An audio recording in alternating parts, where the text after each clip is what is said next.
मुख्तार, तुम किन कूफियों की बात करते हो? वो कूफा वाले जिनकी आंखों में सुबह आंसू और मुंह पर लब्बैक या हुसैन था।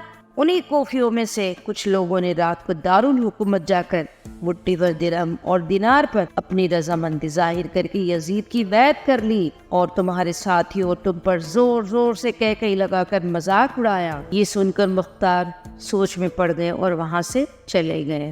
जब ये बात मुख्तार को पता चली तो वो बहुत परेशान हो गए।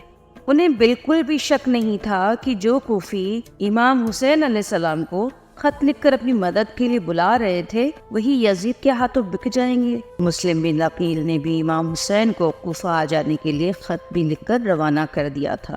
कहते हैं शाम होते होते चंद कूफी उनके साथ रह गए थे, बाकी सब ने यजीद की बैत मान ली थी। मुख्तार अल-सक़फ़ी और उनके साथियों ने मुस्लिम बिन अकील को कहीं हिफाजत की जगह ठहराने की बात की।